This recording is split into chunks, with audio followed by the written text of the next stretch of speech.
పోలీసులపై రెచ్చిపోయారు అంబటి రాంబాబు. బూతులు తిడుతూ రచ్చ చేశారు. ఇవాళ వెనుకొండ దినోత్సవానికి వైసీపీ పిలుపునిచ్చింది. ఈ కార్యక్రమానికి వెళ్లకుండా అంబటిని అడ్డుకున్నారు పోలీసులు. దాంతో వారితో వాగ్వాదానికి దిగిన ఆయన వివాదాస్పద వ్యాఖ్యలు చేశారు.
రెడ్డికి ఇదే అంశానికి సంబంధించి మరింత సమాచారం మా ప్రతినిధి సాయి శంకర్ అందిస్తారు ఫోన్ లో. సాయి శంకర్, చెప్పండి.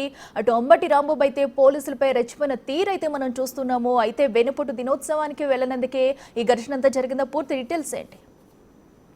ఉదయం సమయంలో ఈ రోజు వైఎస్ఆర్సీపీ పార్టీ చేపట్టినటువంటి వెనుపొట్టు దినోత్సవ కార్యక్రమానికి సంబంధించి వైఎస్ఆర్సీపీ శ్రేణులు అంబటి రాంబాబు ఆఫీస్ నుంచి బయలుదేరడం జరిగింది. అయితే ఈ రోజు కార్యక్రమానికి సంబంధించినటువంటి విషయంలో పర్మిషన్లు లేకపోవడంలో పోలీసులు గుంపుగా వెళ్లేటటువంటి ప్రయత్నం చేయొద్దు అనే విధంగా కూడా అంబటి రాంబాబుకు చెప్పేటటువంటి ప్రయత్నం చేశారు. ఈ నేపథ్యంలో అంబటి రాంబాబు అక్కడ పట్టాపురం సీఏ డ్యూటీలో ఉన్నటువంటి సీఏ వెంకటేశ్వరరావు పైన దురుసుగా మాట్లాడడం జరిగింది. ఏం చేస్తారో చేయండి, ఆపేటటువంటి ప్రయత్నం ఎవరికి ఉందనే విధంగా కూడా మాట్లాడడం జరిగింది. అయితే ఏం చేస్తారు అనేటటువంటి వాక్యానికి సంబంధించినటువంటి అంశాల్లో ఇటు సీఏకి అంబటి రాంబాబు మధ్య కూడా ఇద్దరి మధ్య వాగ్వాదం చోటు చేసుకోవడం జరిగింది. ఇటు సీఏ కూడా మీరేం చేస్తారో చేయండి అంటూ కూడా మాట్లాడడం జరిగింది. ఒక్కసారిగా అంబటి రాంబాబు వ్యాఖ్యలు చేయడం పైన కూడా పోలీసులు కూడా ఆశ్చర్యం జరుగుతున్నటువంటి పరిస్థితి. చుట్టూ ఉన్న కార్యకర్తలు కూడా ఒక్కసారిగా కూడా ఆయన వ్యాఖ్యలకి సంబంధించిన దాంట్లో కూడా వాళ్ళు ఏం చేయాలనే దాంట్లో కూడా సందిగ్ధంలో పడినటువంటి పరిస్థితి ఉంది. అయితే పోలీసులు మాత్రం క్లియర్ గా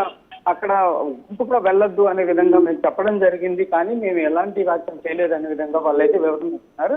కాకపోతే ఇటు వైసీపీ శ్రేణులు కూడా మేము ముందుగానే చెప్పాము కార్యక్రమానికి వెళ్తామనే విధంగా ఆపేటటువంటి ప్రయత్నం చేశారు కాబట్టి సీరియస్ అయినటువంటి పరిస్థితి అనే విధంగా కూడా అంబటి రాంబాబుకి సంబంధించినటువంటి వర్గం అయితే చెప్తున్నటువంటి పరిస్థితులు. ఏదైనా కూడా ఒక్కసారిగా అంబటి రాంబాబు మాట్లాడినటువంటి వ్యాఖ్యలు మాత్రం ప్రస్తుతం అయితే హల్చల్ చేస్తున్నాయనే విధంగా చెప్పచ్చు. పోలీసుల పైన బూతు పురాణమే ఎత్తుకున్నటువంటి పరిస్థితి అయితే క్లియర్ గా ఆ వీడియోలో అయితే కనిపిస్తున్నటువంటి పరిస్థితులు అయితే ఉన్నాయి. సాయి శంకర్, మనం చూస్తున్నాము అక్కడ ఎందుకంటే పోలీసులు వద్దని చెప్పినందుకే ఆయన అయితే ఏ విధంగా రెచ్చిపోయారు. పోలీసులపై కూడా దుర్భాషలాడుతూ కూడా కొన్ని వ్యాఖ్యలు అయితే చేశారు. అయితే దీనిపై పోలీసుల రియాక్షన్ ఏంటి? ఏమైనా చర్యలు తీసుకునే అవకాశం ఏమన్నా ఉందా? ప్రస్తుతం అంబటి రాంబాబు అయితే ఇంటికి వెళ్ళారా, లేదంటే అటు నిరసన కార్యక్రమానికి చేరుకున్నారా? డీటెయిల్స్ ఏంటి? అంటే ఉదయం కార్యక్రమం అయితే విజయవంతంగానే కొనసాగింది. ఆ కొద్దిసేపు పోలీసులు ఆపిన తర్వాత మళ్ళీ ఉన్నతాధికారులు వచ్చి వాళ్ళని గా వెళ్ళమనేటటువంటి చెప్పడం జరిగింది. గుంపుగా వెళ్ళేటటువంటి ప్రయత్నం చేయొద్దు, ఎందుకంటే లా అండ్ ఆర్డర్ ప్రాబ్లం ఉంది అనే విధంగా చెప్పినటువంటి పరిస్థితులు. ఆ తర్వాత వాళ్ళని కలెక్టరేట్ కి పంపించారు. కలెక్టరేట్ లో నిరసన కార్యక్రమానికి సంబంధించినటువంటి అంశాలపైన వైఎస్ఆర్సీపీ నేతలు కలెక్టర్ కలిసి కూడా విన్నతి పత్రం ఇవ్వడం జరిగింది. మొత్తం కార్యక్రమం సజావుగా సాగినటువంటి పరిస్థితి ఉంది. అయితే కాకపోతే పోలీసులు అంశాల్లో మాత్రం అంబటి రాంబాబు మాట్లాడినటువంటి విధానం కానీ ఆయన ప్రవర్తించినటువంటి తీరు పైన మాత్రం తీవ్రంగా విమర్శలు అయితే ప్రస్తుతం వ్యక్తమవుతున్నటువంటి పరిస్థితి ఉంది. కంపల్సరిగా అంబటి రాంబాబు పోలీసుల పైన చూపించినటువంటి దురుసు ప్రవర్తన పైన మాత్రం కేసు నమోదు చేయాలనే విధంగా కూడా సోషల్ మీడియా వేదికగా కూడా టీడీపీ అయితే కోరుతున్నటువంటి పరిస్థితులు ఉన్నాయి. ప్రస్తుతానికైతే పోలీసులు దీనికి సంబంధించినటువంటి అంశంలో ఎలాంటి కేసులు అయితే నమోదు చేసినటువంటి పరిస్థితి లేదు. మరి చూడాలి ఈ వీడియో ఆధారంగా ఉన్నతాధికారుల ఆదేశాలతో ఏమన్నా కేసు నమోదు చేసేటటువంటి అవకాశాలు ఉంటాయి అనేది కూడా చూడాల్సినటువంటి పరిస్థితి కనిపిస్తుంది. Right Sai Shankar, thank you.